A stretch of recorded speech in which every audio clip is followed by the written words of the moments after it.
Bw'oyagala gula ttaka naye ng'onoonya ayinza okuguza ettaka atali mufere kati kankwanjulire ba Expedit Ventures Limited be bakugu mu ggula n'okutunda ettaka mu ggwanga lyonna era nga balina ettaka mu buli kkubo erifuluma mu Kampala ne mu bitundu byonna ebiriraanye mu Kampala era nga kati balina ettaka ku tawuni kanso y'e Sisa Entebbe ku kyalo 0 nga lya $4 gokka 5 ku 10 land title kyentegeeza ekyapa mu ngalo Miloland ate nga mwana wattu balina ne Nakawuka Bukaaya Katabi n'ebitundu ebiriraanyeewo bw'oba onoonya abakugu bw'osobola okwesiga okugulako ettaka ssaako n'okutunda be ba Expedit Ventures Limited okumanya ebisingawo bakubire kati ku 0705 183 656 oba noti 778 621 319 be ba Expedit Ventures Limited bakawa mu ggula n'okutunda ettaka mu Uganda.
Linda kumzee.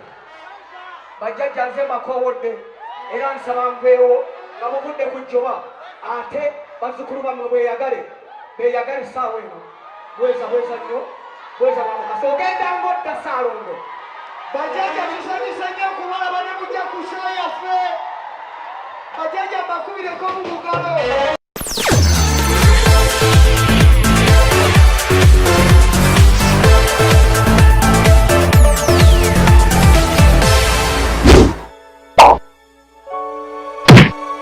Thank you for supporting Wonders Just. May the good Lord bless you abundantly.